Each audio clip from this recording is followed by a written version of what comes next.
आज आपण सौर शक्ती इन्सोलेशन हा जो घटक जो आहे हा घटक आपण करणार आहोत। आता हे जे सौर शक्ती म्हणजे काय त्याच्या संदर्भामध्ये आपल्याला सुरुवातीला आपल्याला समजून घ्यायचं आहे की हे जे सौर शक्ती जे आहे ते सुरुवातीला आपल्याला सौर शक्ती म्हणजे काय त्याच्या संदर्भामध्ये व्याख्या जी आहे ही व्याख्या आपल्याला सौर शक्तीची व्याख्या आपल्याला समजून घ्यायची आहे। सौर शक्ती म्हणजेच काय की जी सूर्यापासून निघणारी जी ऊर्जा जी आहे त्या ऊर्जेला आपण काय म्हणतोय सौर शक्ती किंवा इन्सोलेशन अशा प्रकारचं आपण म्हणतोय। परंतु याची व्याख्या बघत असताना किंवा सौर शक्ती म्हणजे काय हे समजून घेत असताना आपल्याला हे सांगता येईल की ही जी सूर्य जे आहे त्या सूर्याच्या पृष्ठभागाने उत्सर्जित केलेल्या ऊर्जेस सौर शक्ती असे म्हटले जाते। सूर्याच्या जो पृष्ठभाग जो आहे आपल्याला ही जी स्लाइड दिसते आहे ह्या स्लाइड मध्ये हा जो सूर्य दाखवलेला आहे इथे सूर्यमाला दाखवलेली आहे। त्या सूर्यमालामध्ये हा जो सूर्याचा सूर्य आणि त्या सूर्याभोवती फिरणारे जे अनेक अशा प्रकारचे ग्रह याच्यामध्ये दाखवलेले आहे। परंतु हे जे सूर्य जे आहे हा जो सूर्य जे आहे त्या सूर्याचं हे जे पृष्ठभाग जे आहे त्या पृष्ठभागाने उत्सर्जित केलेल्या ऊर्जेस आपण काय म्हणत असतोय सौर शक्ती असं म्हणत असतो। आता ही जी सौर शक्ती जी आहे सूर्याचं जे पृष्ठभाग जे आहे त्या सूर्याच्या पृष्ठभागाने उत्सर्जित केलेल्या ऊर्जेस आपण काय म्हणतोय सौर शक्ती असं आपण म्हणतोय। परंतु हे जे सूर्याचं हे जे पृष्ठभाग जे आहे त्या सूर्याच्या पृष्ठभागाचं टेम्परेचर जे आहे सूर्याच्या पृष्ठभागाचे तापमान सुमारे 6000 डिग्री सेल्सिअस असतं। जे सूर्याचं हे जे पृष्ठभाग जे आहे त्या सूर्याच्या पृष्ठभागावर तापमान जे आहे हे तापमान 6000 डिग्री सेल्सिअस एवढं तापमान असतं। आणि केंद्राकडे जर आपण बघितलं कोणाच्या केंद्राकडे सूर्याचा जो केंद्रबिंदू जो आहे सूर्याच्या केंद्रबिंदू जे आहे त्या सूर्याच्या केंद्रबिंदू पर्यंत जर आपण बघितलं तर 50 कोटी डिग्री सेल्सिअस इतकं तापमान आपणास पाहावयास मिळतंय। सूर्याचं जे केंद्र जे आहे त्या सूर्याच्या केंद्रामध्ये 50 कोटी डिग्री सेल्सिअस 50 कोटी डिग्री सेल्सिअस एवढं टेम्परेचर जे आहे एवढं टेम्परेचर आपल्याला या सूर्याच्या केंद्रामध्ये आपणास पाहावयास मिळतंय। म्हणजे आपल्याला हे सांगता येतंय की सौर शक्ती म्हणजे काय तर सौर शक्ती म्हणजे सूर्याचं जे पृष्ठभाग जे आहे त्या सूर्याच्या पृष्ठभागाने उत्सर्जित केलेल्या ऊर्जे सौर शक्ती असं आपण म्हणतोय। आणि त्याचं पृष्ठभागाचे जे तापमान जे आहे सूर्याच्या पृष्ठभागाचं तापमान हे 6000 डिग्री सेल्सिअस एवढं आपणास पाहावयास मिळतंय। आणि त्याचं केंद्रामध्ये तापमान जे आहे ते केंद्रामध्ये तापमान 50 कोटी डिग्री सेल्सिअस एवढं तापमान त्या सूर्याचा केंद्रबिंदूमध्ये आपणास पाहावयास मिळतंय। सूर्य हा अवाढव्य अशा प्रकारचा ग्रह आहे मोठा अशा प्रकारचा हे जे तारा आहे आणि त्याच्यामध्ये ही जी उष्णता जी आहे ही उष्णता भरमसाठ अशा प्रकारची उष्णता आपण त्याच्यामध्ये आपणास पाहावयास मिळते। आता हे जे सूर्य जे आहे त्या सूर्यापासून निघालेला हा जो प्रकाश जो आहे हा जो सूर्यापासून निघालेला हा जो प्रकाश जो आहे हा जो प्रकाश जो आहे हा प्रकाश किती प्रकाश किरण जे आहे किंवा सूर्यापासून निघालेले हे प्रकाश किरण जे आहे हे पृथ्वीवर येण्यासाठी किंवा पृथ्वीवर जे आहे हे पृथ्वीवर येण्यासाठी किंवा किती वेगाने हे प्रवास करत असतात तर एका सेकंदाला 2,97,600 किलोमीटर दर सेकंदाने प्रवास करत असते।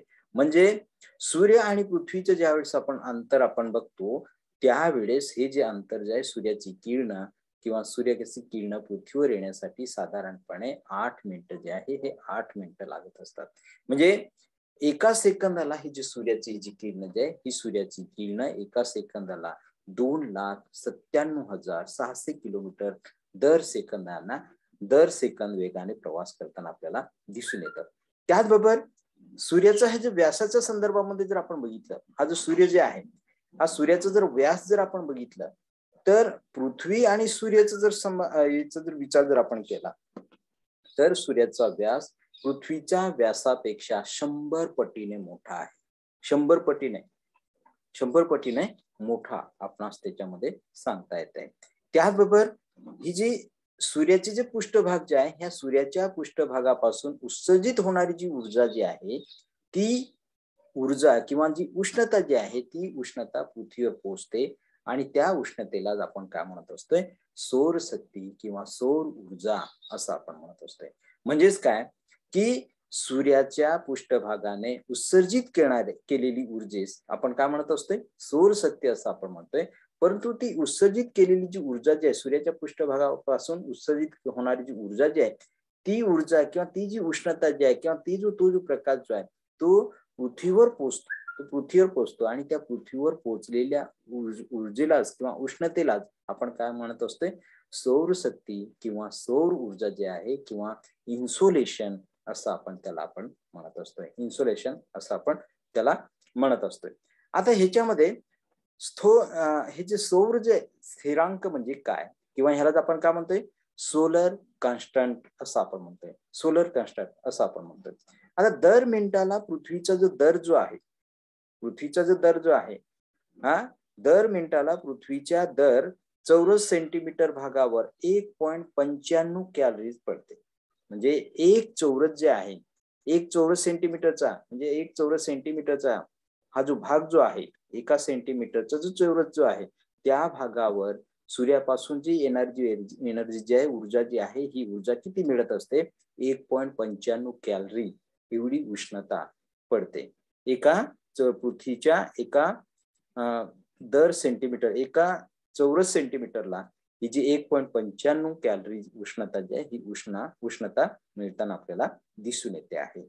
आता सूर्यापासून येणाऱ्या या उष्णतेत काय होतंय, घट किंवा वाढ होत नाही. सूर्यापासून ही जी उष्णता जी आहे, ही उष्णता निघते, ती या उष्णतेमध्ये वाढ किंवा घट होत नाही.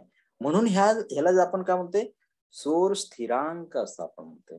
म्हणजे दर मिनिटाला पृथ्वीच्या दर चौरस सेंटीमीटर भागावर किती कॅलरीज उष्णता मिळत असते, तर 1.95 कॅलरीज उष्णता मिळत असते. आणि सूर्यापासून येणारी ही जी किरण जी आहे किंवा सूर्यापासून येणाऱ्या या उष्णतेत काय होत नाही, घट किंवा वाढ होत नाही. म्हणजे सूर्यापासून निघणारी जी उष्णता जी आहे, जी ऊर्जा जी आहे, ती सारखी एक समान पडत असते. त्याच्यामध्ये कुठल्याही प्रकारचा वाढ किंवा घट होत नाही. म्हणून यालाच आपण काय म्हणतोय, सौर स्थिरांक असं आपण म्हणत असतोय किंवा सोलर कॉन्स्टंट असं आपण म्हणत असतोय. सोलर कॉन्स्टंट म्हणजे ती जी ऊर्जा जी आहे, ती कॉन्स्टंट असते. म्हणून त्याला आपण काय म्हणतोय, सोलर कॉन्स्टंट असं आपण म्हणतोय किंवा सौर स्थिरांक असं आपण त्याला म्हणत असतो. आता एकूण सौरशक्तीच्या जवळपास जी पृथ्वीचा जर विचार जर आपण केला, तर एकूण सौरशक्तीच्या 1/6 भाग पृथ्वीवर प्रकाशाच्या रूपाने दिसतो. म्हणजे पृथ्वीवरून आपण सूर्याकडे जर आपण बघितलं, तर 1/6 भाग जो आहे, हा पृथ्वीचा किंवा सूर्याचा 1/6 जो 6वा जो भाग जो आहे, तो 6वा भाग हा हे जे पृथ्वीवर प्रकाशाच्या रूपाने आपल्याला हे दिसत असते, जे सूर्य आपल्याला दिसत असतोय. म्हणजे हे आपल्याला ह्याच्यामध्ये सांगता येते. आता आपल्याला ह्याच्यामध्ये अभ्यास करायचा आहे, की सौरशक्ती जी आहे, त्या सौरशक्तीच्या वितरणावर परिणाम करणारे घटक जे आहे, हे घटक आपण अभ्यास करायचा आहे.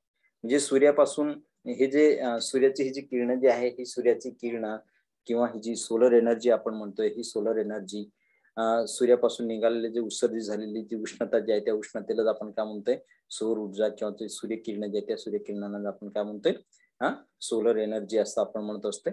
आता ही जी सोलर शक्ती जी आहे किंवा सौर शक्ती जी आहे, त्याच्या वितरणावर परिणाम करणारे घटक कोणकोणते आहे ते आपण समजून घेऊया.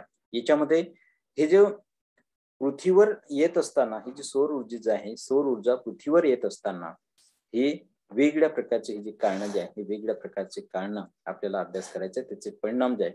आता पृथ्वीवर आपण बघितलं की पृथ्वीवर कॅलरीज किती सेंटीमीटरने मिळत असते, आपलं किती कॅलरीज मिळत असते एका चौरस सेंटीमीटरला, तर 1.95 कॅलरी जी आहे, ही एक चौरस सेंटीमीटरचा जो एक चौरस सेंटीमीटरचा भाग जो आहे, त्याच्यावर 1.95 कॅलरी मिळत असते. परंतु पृथ्वीवर सर्वत्र ते सारखे मिळते का, नाही मिळत. कारण का, याच्यावर ही जी सौरशक्ती जी आहे, ही सौरशक्ती ज्यावेळेस पृथ्वीचा ज्यावेळेस आपण अभ्यास करतोय, त्यावेळेस त्याच्यामध्ये विविधता तफावत जी आहे, ही तफावत आपल्याला आढळून येताना आपल्याला दिसून येते. ही तफावत कशामुळे आढळून येते, हे जे हे जे वितरण जे आहे, हे सौरशक्तीचे हे जे वितरण जे आहे पृथ्वीवर, हे जे वितरण जे आहे हे वितरण असमान स्वरूपाचं आपल्याला पाहायला मिळत. ते आपल्याला समजून घ्यायचं असेल तर सुरुवातीला आपल्याला हे जे सौरशक्तीच्या वितरणावर परिणाम करणारे घटक अभ्यास करणं अत्यंत महत्वाचं आहे.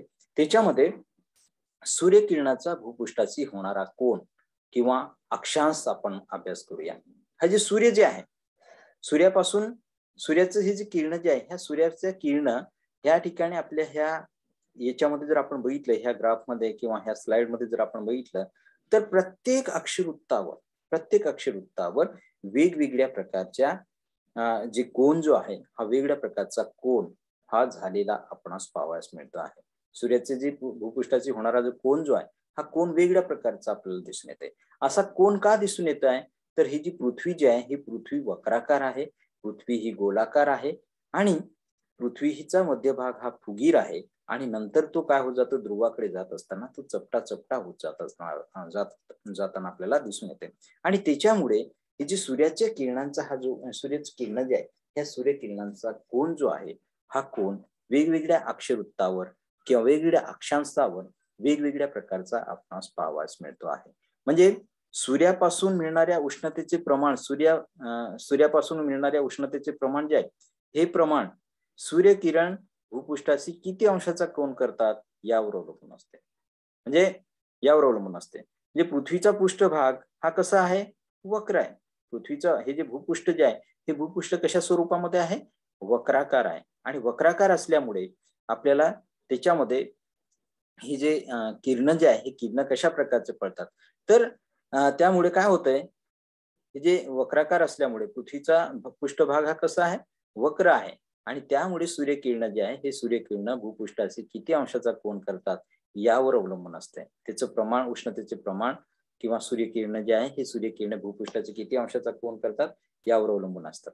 म्हणजे त्यामुळे काय होतंय की दोन्ही ध्रुवाकडे जर आपण बघितलं, हे उत्तर ध्रुव आणि दक्षिण ध्रुवाकडे जर आपण बघितलं, उत्तर ध्रुव आणि दक्षिण ध्रुवाकडे जर आपण बघितलं तर दोन्ही ध्रुवाकडे सूर्याची ही जी किरण जी आहे ही सूर्याची किरण तिरकस पडतात. जागा ही भूपृष्ठावरील जागा ही जास्त व्यापतात. भूपृष्ठावरील ही जी जागा जी आहे ही जागा जास्त व्यापताना आपल्याला दिसून येत आहे. म्हणजे दोन्ही ध्रुवाकडे किरण हे कसे पडतात, तिरकस पडत असतात. आणि विषुववृत्ताकडे जर आपण बघितलं, ही काय आहे, विषुववृत्त आहे. आणि ह्या विषुववृत्ताकडे जर आपण बघितलं तर विषुववृत्तावर सूर्याची ही जी किरण जी आहे ही सूर्याची किरण कशा प्रकारचे पडत असतात, लंबरूप पडत असतात. सूर्याची किरण ही लंबरूप पडताना आपल्याला दिसून येत आहे. त्यामुळे उष्णता जी आहे ही उष्णता विषुववृत्तावर सर्वात जास्त उष्णता आपणास पाहावयास मिळते. विषुववृत्तीय भाग जो आहे त्या विषुववृत्तीय भागामध्ये सर्वात जास्त उष्णता आपल्याला दिसून येते. त्याचबरोबर तिरप्या किरणांना, हे जे तिरपे किरण जे आहे या तिरप्या किरणांना वातावरणाच्या जास्त भागातून व जाड थरातून दूरवर जावं लागते. म्हणजे हे जे तिरपे किरण पडतात त्यावेळेस जे वातावरण जे ह्या पृथ्वीच्या आजूबाजूला काय असते, चहूबाजूला पृथ्वीच्या सभोवताली काय आहे, वातावरणाचे थर आहे. आणि वातावरणाचे थर असल्यामुळे ही जी पृथ्वीचा पृष्ठभाग वक्राकार असल्यामुळे काय होतंय की सूर्याची किरण जे आहे ह्या सूर्याच्या किरणांना किंवा वातावरणाच्या जास्त भागातून जावं लागते. म्हणजे वातावरण जे आहे ह्या वातावरणाच्या जास्त भागातून हे जावं लागते आणि जास्त भागातून किंवा वातावरणाच्या जाड थरामधून त्यांना दूरवर जावं लागते. त्यामुळे उष्णता काय होत जाताना आपल्याला दिसून येते, कमी होत जाताना आपल्याला दिसून येते आहे. त्यामुळे उच्च अक्षांशाच्या प्रदेशामध्ये हे जे उच्च अक्षांश जे आहे, उच्च अक्षांशचा हा जो प्रदेश जो आहे म्हणजे ह्याला विषुववृत्ताला आपण 0 अंश अक्षरवृत्त म्हणलं तर हे जसं आपण उत्तरेकडे जाऊ 90 अंश अक्षरवृत्ताकडे जाऊ त्या 90 अंश अक्षरवृत्ताकडे किंवा हा जो पट्टा जो आहे ह्या भागाला आपण काय म्हणतो, उच्च अक्षांश. म्हणजे सर्वात जास्तीत जास्त अक्षरवृत्त अक्षांची किंमत हे दक्षिण ध्रुवावर आणि उत्तर ध्रुवावर असते. म्हणजे उच्च अक्षांशाच्या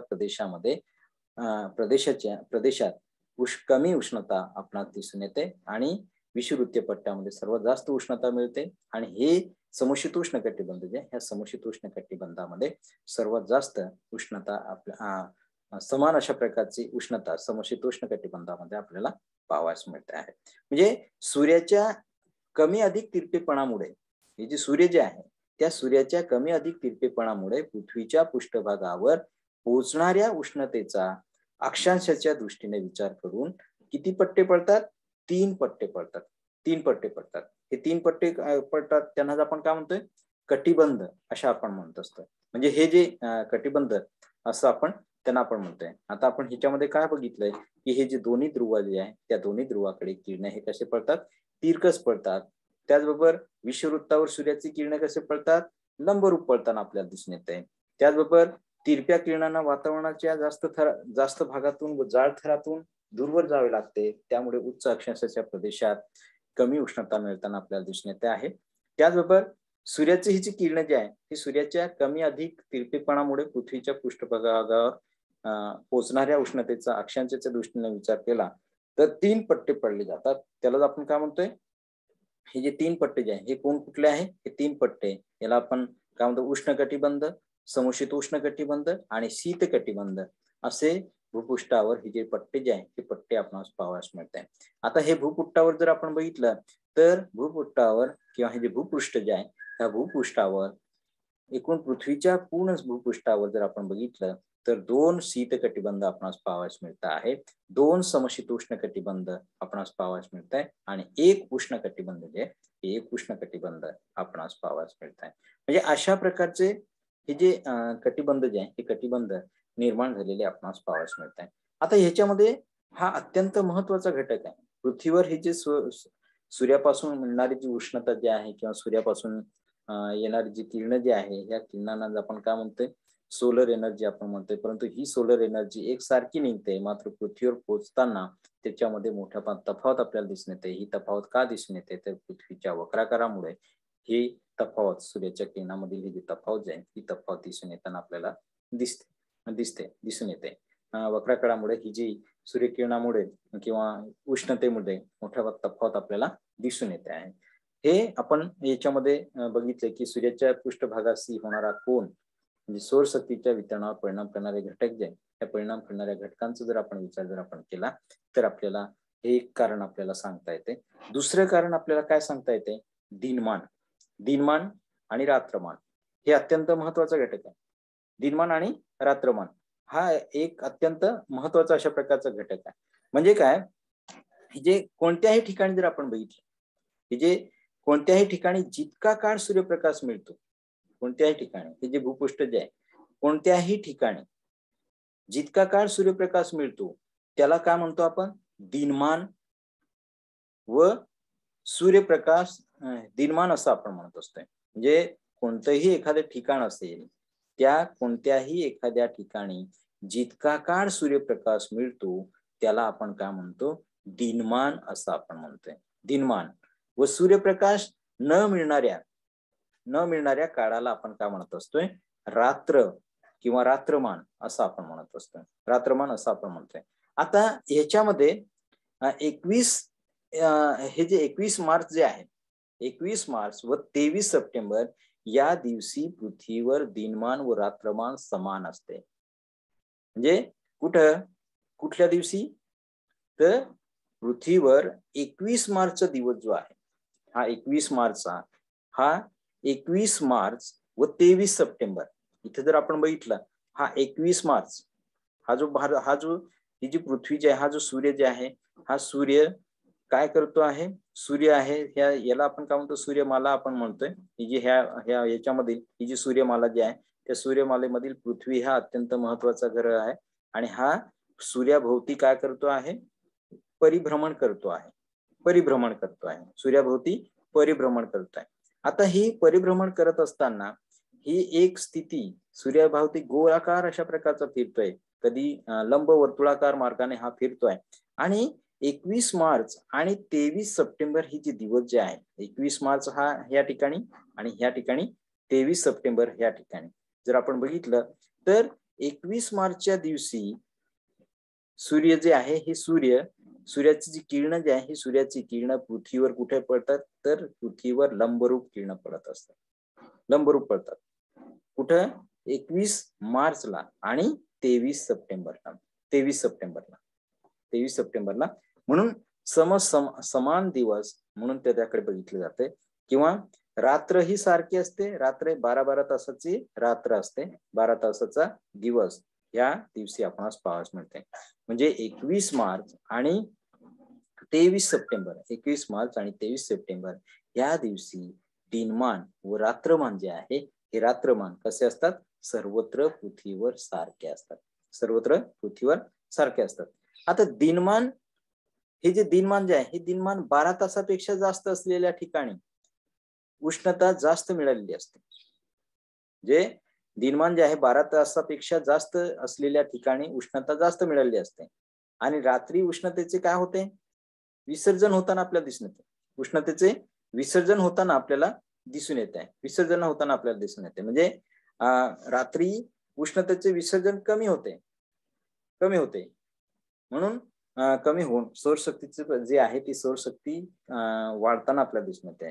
हे सांगायचा उद्देश काय की 21 मार्च व 23 सप्टेंबर या दिवशी पृथ्वीवर दिनमान आणि रात्रमान हे कसे असतात, समान असतात, सर्वत्र सारखे असतात. आणि जर समजा आपण बघितलं याच्यामध्ये दिनमान 12 तासापेक्षा जास्त असलेल्या ठिकाणी उष्णता जास्त मिळालेली असते आणि रात्री उष्णतेचे विसर्जन कमी होऊन सौरशक्तीचं प्रमाण काय होते, वाढताना आपल्याला दिसून येते. सौरशक्तीचं प्रमाण हे वाढताना आपल्याला दिसून येते.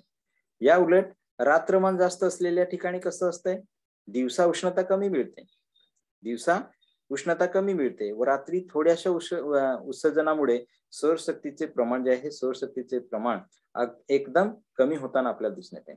यामुळे उन्हाळ्यात हिवाळ्यापेक्षा सौरशक्तीचे प्रमाण जे आहे हे उन्हाळ्यात हिवाळ्यापेक्षा सौरशक्तीचं प्रमाण जास्त राहत असून हवेचे तापमान जे आहे हे हवेचे तापमान सुद्धा काय होते, जास्त होताना आपल्याला दिसून येते. हवेचं तापमान जे आहे हे हवेचं तापमान सुद्धा जास्त वाढताना आपल्याला दिसून येत आहे.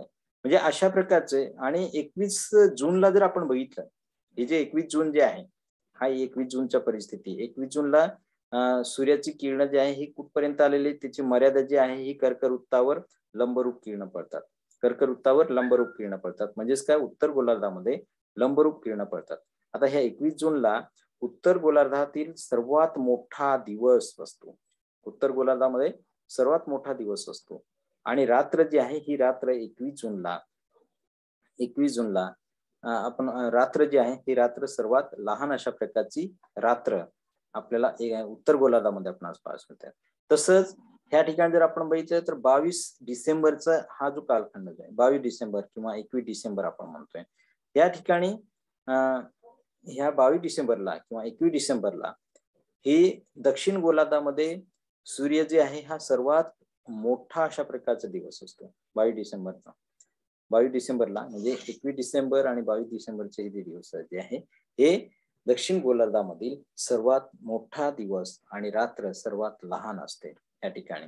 कारण का सूर्य जे आहे हे मकर वृत्तावर सूर्य लंबरूप असे जी किरण जी आहे ही मकर वृत्तावर लंबरूप किरण देत असते. आणि त्यामुळे अक्षांचा जर विचार जर आपण केला तर या ठिकाणी याच्यामध्ये तापमान किती आपल्याला पाहावयास मिळते, तर ह्याच्या संदर्भामध्ये आपण अभ्यास जो आहे हा अभ्यास आपल्याला त्याच्यामध्ये करता येते. म्हणजे सौरशक्तीच्या वितरणावर परिणाम करणारे घटक आपण अभ्यास करत असताना दिनमान हे घटक सुद्धा अत्यंत महत्वाचं आहे. दिनमान हा घटक, दिनमान आणि रात्रमान हे घटक सुद्धा मोठ्या प्रमाणात परिणाम जे आहे हे मोठ्या प्रमाणात परिणाम करताना आपल्याला दिसून येत आहे. त्यानंतर याच्यामध्ये आपल्याला काय सांगता येतं, पुढचं जे आहे तिसरं जे आपल्याला कारण आपल्याला सांगता येतं सौरशक्तीच्या वितरणावर परिणाम करणारे घटक जे आहे हे आपण अभ्यास करत असताना तिसरे कारण आपल्याला सांगता येते सूर्यापासूनचे अंतर. सूर्यापासूनचे अंतर आपल्याला सांगता येईल. आता हे जे सूर्यापासून अंतर किती आहे, पृथ्वी हे जे सूर्यापासून आपण म्हणतो, आपल्याला माहिती आहे की पृथ्वी ही सूर्यमालेमधील एक अत्यंत महत्वाचा अशा प्रकारचा ग्रह आहे. आणि सूर्याभोवती ही जी पृथ्वी जी आहे ही पृथ्वी एक चक्कर पूर्ण करण्यासाठी तिला 365 दिवस लागताना आपल्याला दिसून येते, 365 दिवस लागतात. परंतु ही जी पृथ्वी सूर्याभोवती चक्कर मारते त्यावेळेस लंब वर्तुळाकार मार्गाने, लंब एक मोठं वर्तुळ जे आहे आणि लंब वर्तुळाकार मार्गाने काय करत असते तर ही चक्कर मारताना आपल्याला दिसून येते. परंतु पृथ्वीचे सूर्यापासूनचे सरासरी अंतर जर आपण बघितलं, पृथ्वीचे सूर्यापासून सरासरी अंतर 15 कोटी किलोमीटर आहे. 15 कोटी किलोमीटर सरासरी अंतर 15 कोटी किलोमीटर आहे. आणि पृथ्वीचा जो परिभ्रमण जो आहे, पृथ्वीचं हे जे परिभ्रमण जे आहे सूर्याभोवती फिरण्याचं हे जे परिभ्रमण जे आहे हा परिभ्रमण मार्ग कशा प्रकारचा आहे, लंब वर्तुळाकार नसून तो कसा आहे, लंब वर्तुळाकार आहे. कधी जवळ असते तर कधी लांब असते, कधी लांब भागामध्ये आपल्याला हे पाहावयास मिळते. त्यामुळे एक जी अवस्था जी असते त्या एका अवस्थेत पृथ्वी सूर्यापासून जास्तीत जास्त अंतरावर असते. म्हणजे एका अवस्थेमध्ये काय असते की पृथ्वी ही सूर्यापासून सर्वात जास्त अंतरावर असते आणि एका अवस्थेमध्ये सूर्यापासून सर्वात कमी अंतरावर असते. म्हणजे 15,20,00,000 जे आहे, 15,20,00,000 किलोमीटर जे आहे, सरासरी आपण 15,00,00,000 हे जे एक जो भाग जो आहे एका अवस्थेमध्ये सूर्यापासून जास्तीत जास्त अंतरावर असते. म्हणजे पृथ्वी ही सूर्यापासून एका अवस्थेमध्ये सर्वात जास्त अंतरावर असते आणि त्यामुळे तिचं अंतराचा जर आपण विचार केला त्यावेळेस तर 15,20,00,000 किलोमीटर 20,00,000 किलोमीटर एवढं अंतर जुलै महिन्यामध्ये आपणास पाहावयास मिळते. जुलै महिन्यामध्ये पृथ्वीचं अंतर असतं, जुलै महिन्यामध्ये असतं. या स्थितीला आपण काय म्हणत असतोय, ही जी स्थिती जी आहे या स्थितीला आपण काय म्हणतोय, अपसूर्य स्थिती असं म्हटलं जात आहे. की अपसूर्य स्थिती किंवा अपेलियन स्थिती असं सुद्धा आपण म्हणतोय. अपेलियन हे असं सुद्धा आपण म्हणतोय, म्हणजे अपसूर्य स्थिती असं सुद्धा आपण म्हणतोय. म्हणजे एक जी अवस्था जी आहे अपसूर्य स्थिती ही जी अपसूर्य स्थिती म्हणजे काय, त्यावेळेस ही जी जुलै महिन्यामध्ये सूर्यापासून पृथ्वी फारच लांब अंतरावर असते. त्याचं जवळपास 15,20,00,000 किलोमीटर अंतर सूर्यापासून 15,20,00,000 किलोमीटर अंतरावर जुलै महिन्यामध्ये त्याची पृथ्वीचं स्थान असते आणि ह्या स्थितीला आपण काय म्हणतोय, अपसूर्य स्थिती असं आपण म्हणत असतोय. आता हे कधी कुठल्या महिन्यामध्ये, जुलै महिन्यामध्ये असतं आणि त्याच्याच विरुद्ध दिशेला त्याच्याच जुलै महिन्यानंतर त्याच्या 6 महिन्यानंतर जर आपण बघितलं तर ही जी दुसरी जी स्थिती जी आहे त्याला आपण काय म्हणतोय, दुसऱ्या स्थितीला अपसूर्य स्थिती.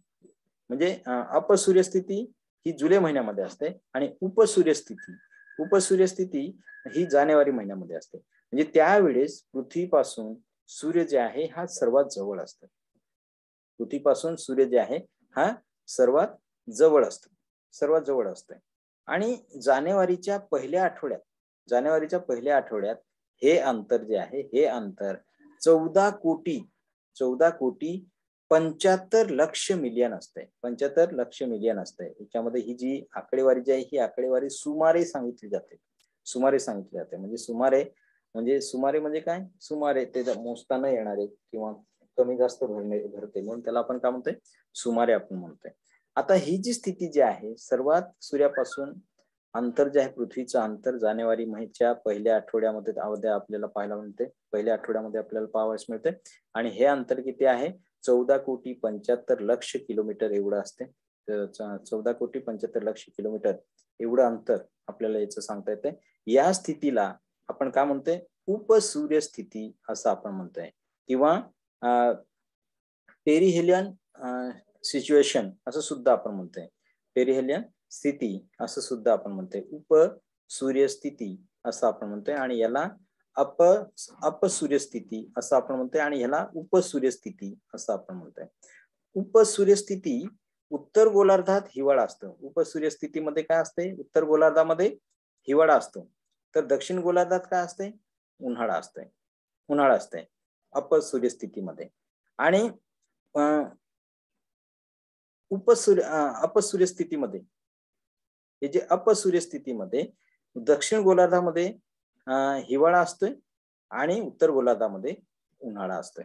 म्हणजे अशा प्रकारचं उन्हाळ्यापेक्षा हिवाळ्यात सौरशक्तीचं प्रमाण जे आहे हे सौरशक्तीचं प्रमाण 7% जास्त असते हिवाळ्यापेक्षा उन्हाळ्यात. कारण का, इथं हे जवळ आहे आणि त्याचा वेग जो आहे इथं वेग हा कमी वेग असते आणि म्हणून त्या ठिकाणी सौरशक्तीचं हे जे प्रमाण जे आहे हे 7% जास्त असते. कुठल्या, हिवाळ्यापेक्षा उन्हाळ्यामध्ये जुलै महिन्यामध्ये सौरशक्तीचं प्रमाण जे आहे 7% पेक्षा जास्त आपणास पाहावयास मिळत आहे.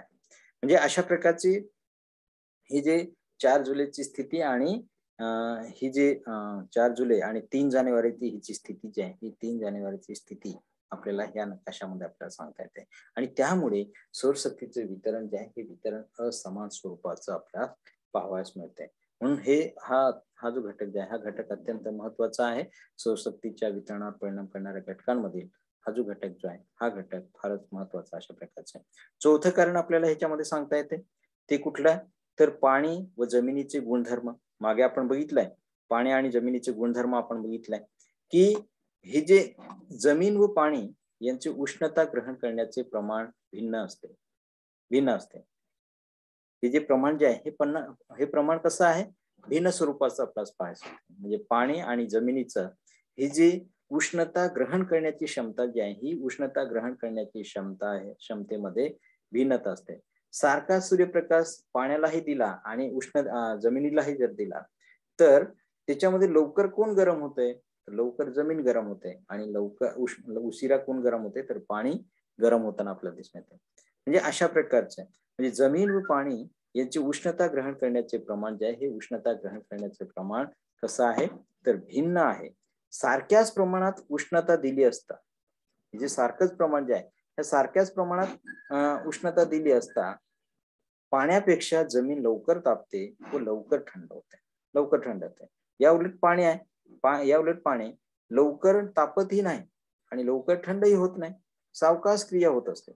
सावकाश क्रिया जी आहे ही सावकाश क्रिया होत असते. हे का होतंय, कारण का जमीन ही कशी आहे, ही जमीन घन असते. कारण का जमीन घन असते आणि त्यामुळे उष्णतेचे परावर्तन कमी होते. तसेच पृथ्वी जी आहे पृथ्वी अपारदर्शक आहे. पृथ्वी ही अपारदर्शक व स्थिर आहे. त्यामुळे जमीन जी आहे ही जमीन लवकर गरम होताना आपल्याला दिसून येते, लवकर उष्ण होताना आपल्याला दिसून येते. तसंच पाण्याचा जर आपण विचार केला तर पाणी हे कसं आहे, द्रवरूप आहे.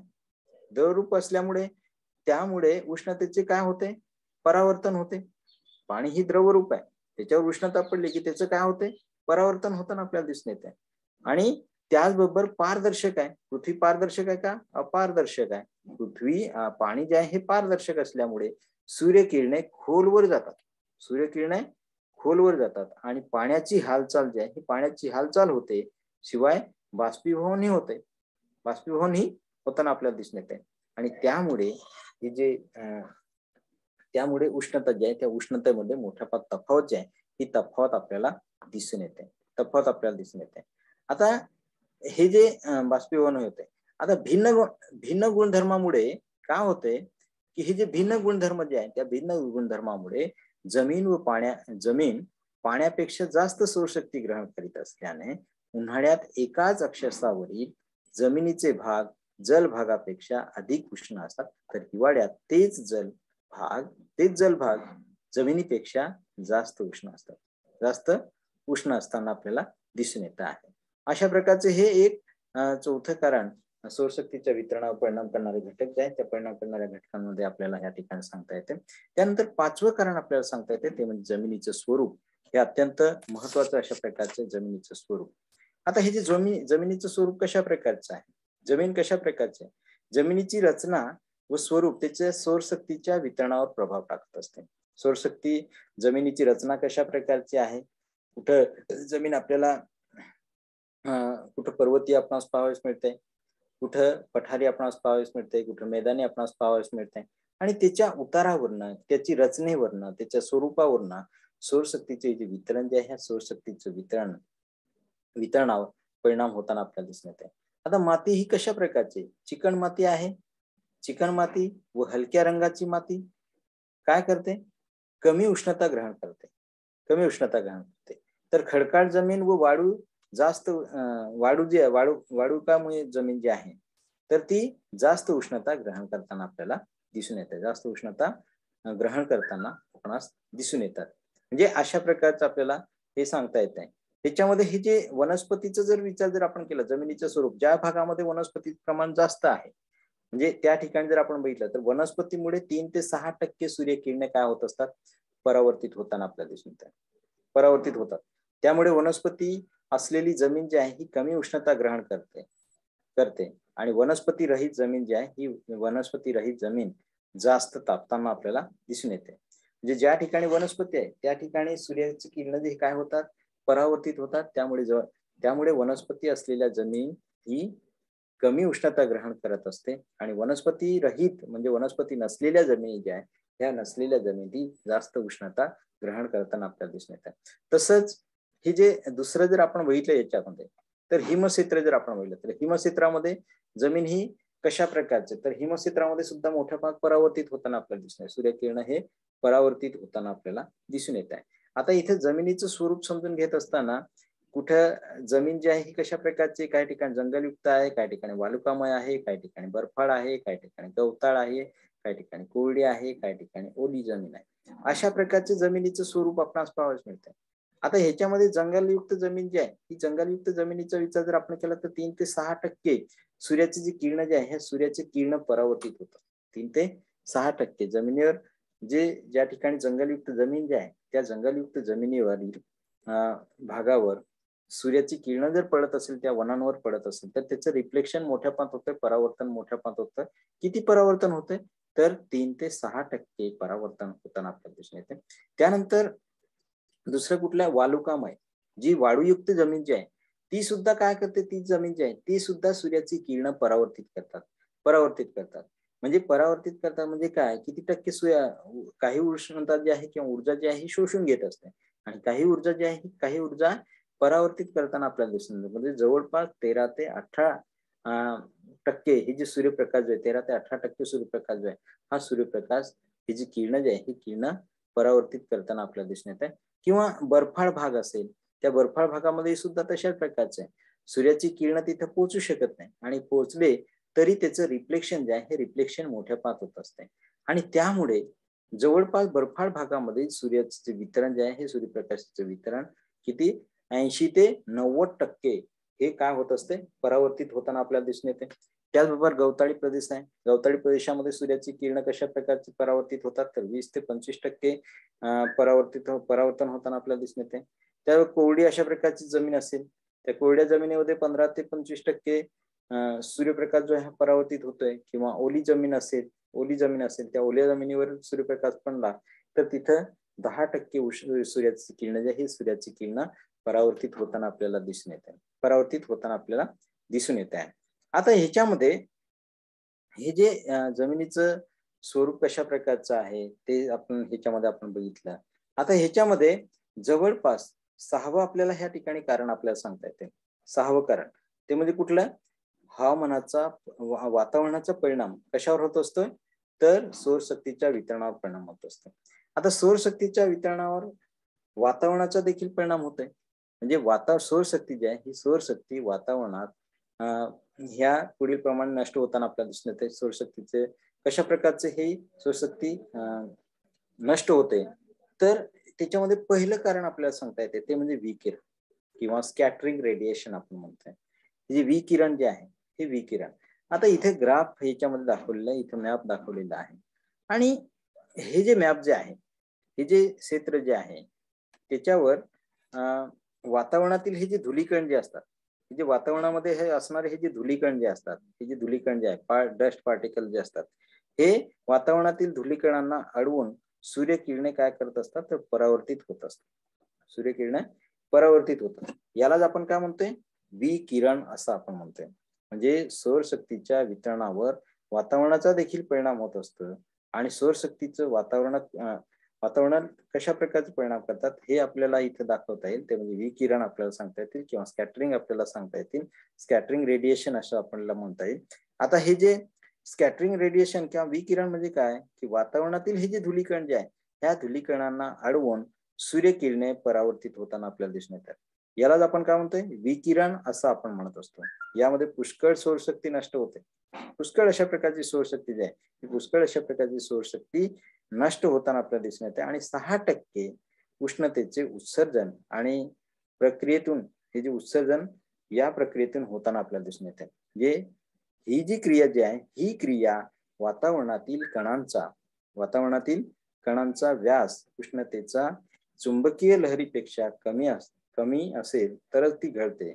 अशा प्रकारे असं आपल्याला हे विकिरणच्या बाबतीत आपल्याला सांगता येते. आणि आकाशात विविध रंगाच्या ज्या छटा आपल्याला दिसतात, छटा व आकाशात आकाशाचा निळा रंग कशामुळे दिसतो, तर हे जे पृथ्वीच्या वातावरणामध्ये असणारे वेगवेगळ्या प्रकारचे धुलीकण जे आहेत, त्या धुलीकणामध्ये मोठ्या प्रमाणात सूर्याची किरणांचे काय होते, परावर्तन होते आणि त्यामुळेच आकाश निळं दिसते. म्हणजे विकिरणांचाच परिणाम त्याच्यावर होताना आपल्याला दिसून येत आहे. त्याचबरोबर दुसरं आपल्याला सांगता येते ते म्हणजे कुठले, परावर्तन किंवा रिफ्लेक्शन आपण म्हणतोय. परावर्तन किंवा रिफ्लेक्शन असं आपण म्हणतो. आता परावर्तन म्हणजे काय, की वातावरणातील धुलीकण जे आहे, त्या धुलीकणाचे कण अडवून सूर्यकिरणे परावर्तित होतात. त्यालाच आपण काय म्हणतोय, विकिरण असं आपण म्हणत असतो. यामध्ये पुष्कळ सौरशक्ती जी आहे, ही पुष्कळ सौरशक्ती नष्ट होताना आपल्याला दिसते. पुष्कळ सौरशक्ती नष्ट होते म्हणजे जवळपास 6% उष्णतेचे उत्सर्जन या प्रक्रियेतून नष्ट होते. ही क्रिया वातावरणातील कणांचा व्यास उष्णतेच्या चुंबकीय लहरीपेक्षा कमी असेल तरच ते घडते.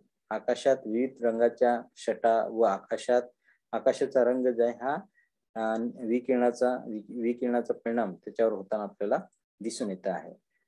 त्यानंतर एक तिसरं आपल्याला सांगता येते ते म्हणजे कुठलं, शोषण किंवा ऑब्झर्शन.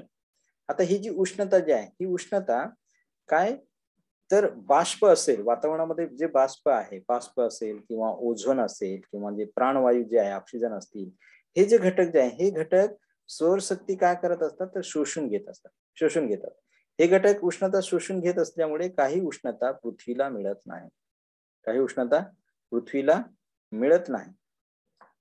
नाही. हे आपल्याला हे सांगता येते. त्यानंतर 7वं जे कारण आपल्याला सांगता येते ते म्हणजे कुठलं आहे, भूपृष्ठाचा उतार. हे भूपृष्ठाचा उतार सुद्धा अत्यंत महत्वाचं. म्हणजे भूपृष्ठाच्या उंच सकल भागाचाही परिणाम कशावर होत असतोय, सौरशक्तीच्या वितरणावर त्याचा परिणाम होताना आपल्याला दिसून येते. म्हणजे भूपृष्ठ उंच सकल आहे, तर उत्तर गोलार्धात पर्वताच्या दक्षिणेकडील उतारावर व दक्षिण गोलार्धात उत्तरेकडील उतारावर सूर्याची किरण जी आहे, ही सूर्याची किरण मोठा कोन करतात. त्यामुळे सौरशक्ती जास्त मिळते. या उलट उत्तर गोलार्धात उत्तरेकडील उतारावर दक्षिण गोलार्धात दक्षिणेकडील उतारावर सूर्याचा जो कोन जो आहे हा लहान असतो. त्यामुळे सौरशक्तीचं प्रमाण जे आहे, सौरशक्तीचं प्रमाण सुद्धा कमी आपणास पाहावयास मिळत आहे. त्यानंतर 8वं आपल्याला सांगता येते ते म्हणजे कुठलं, ढगांचं प्रमाण आपल्याला सांगता येईल. ढग जे आहे त्या ढगांच्या प्रमाणाचा विचार आपल्याला करता येईल. ढगांच्या प्रमाणावर सौरशक्तीचं वितरण अवलंबून असते. म्हणजे उदाहरणार्थ जर आपण बघितलं तर महासागर असतील किंवा ढगांचं प्रमाण महासागर असेल किंवा ढगांचं प्रमाण जास्त असल्यास उष्णतेचे परावर्तन मोठ्या प्रमाणात होते व कमी उष्णता असेल तर ढगांचं प्रमाण कमी असल्यास परावर्तन सुद्धा कसं होते, कमी होते. पर्यायाने सौरशक्ती ही जास्त असते. उदाहरणार्थ सहारा वाळवंट जे आहे, ते सहारा वाळवंटाचा उल्लेख आपल्याला करावा लागेल. आणि 9वं कारण जे आहे, हे अत्यंत महत्वाचं अशा प्रकारचं 9वं कारण जे आहे, सौरशक्तीच्या वितरणावर परिणाम करणारे घटकांमध्ये सौर डाग हे किंवा हे जे सोलर डॉट आपण म्हणतोय, हे जे डाट जे आहे हे कशा प्रकारचे निर्माण होत असतात. आता पृथ्वीचं हे जे पृष्ठभाग जे आहे, त्या पृथ्वीच्या पृष्ठभागावर आपलं सूर्याचं जे पृष्ठभाग जे आहे, त्या सूर्याच्या पृष्ठभागावर काय दिसतंय, काळे डाग दिसतात. काळे डाग आढळून येतात आणि त्याचं प्रमाण दर 11 वर्षांनी वाढते. हे जे काळ्या डागाचं जे प्रमाण जे आहे दर 11 वर्षांनी वाढते. हे चक्र चालूच असते आणि ज्या काळात सौर डागाचं प्रमाण जास्त असते तेव्हा 2% सौरशक्ती कमी होते. पृथ्वीवर 2% सौरशक्ती ही कमी होते. म्हणजेच काय, ज्या काळात सौर डागाचं प्रमाण जास्त असते तेव्हा सौरशक्ती जी आहे 2% कमी होताना आपल्याला दिसून येते. म्हणजे सूर्याच्या पृष्ठभागावर काळे डाग आढळून येतात आणि त्याचे प्रमाण दर 11 वर्षांनी हे काय होतात, तर वाढताना आपल्याला दिसून येत आहे. हे चक्र चालूच असते आणि ज्या काळात सौर डागाचं जे प्रमाण जे आहे, सौर डागाचं प्रमाण जास्त असते तेव्हा 2% सौरशक्ती जी आहे, ही 2% सौरशक्ती कमी मिळताना आपल्याला दिसून येते. आणि शेवटचं जे आपल्याला याच्यामध्ये सांगता येईल सौरशक्तीच्या वितरणावर परिणाम करणाऱ्या घटकांमध्ये समुद्र सपाटीपासूनची उंची जी आहे, ही समुद्र सपाटीपासूनच्या उंचीच्या संदर्भामध्ये आपल्याला माहिती आपल्याला करून घेता येईल. सौरशक्तीच्या वितरणावर समुद्र सपाटीपासूनच्या उंचीचा देखील परिणाम होताना आपल्याला दिसून येते. म्हणजे उंच पर्वत भागावर अथवा डोंगर माथ्यावर वातावरण कसं असतं तर विरळ असते. अशा ठिकाणी समुद्र सपाटीवरून परावर्तित झालेले किरण पोहोचतात. परावर्तित झालेले किरण पोहोचतात. त्यामुळे सकाळी 10 ते 11 वाजेच्या सुमारास उष्णतेचे प्रमाण जे आहे, उष्णतेचे प्रमाण वाढते. अशा प्रकारे हे जे वरील घटक जे आहे, ह्या वरील घटकांचा सौरशक्तीवर कशा प्रकारचा परिणाम होत असतो, हे आपण याच्यामध्ये अभ्यास केलेला आहे. अशा सौरशक्तीच्या वितरणावर परिणाम करणारे घटक जे आहे, त्या सौरशक्तीच्या वितरणावर परिणाम करणाऱ्या घटकांचा आपल्याला उल्लेख जो आहे किंवा अभ्यास जो आहे, हा अभ्यास किंवा माहिती जी आहे, ही माहिती आपल्याला याच्यामध्ये करून घेता येते.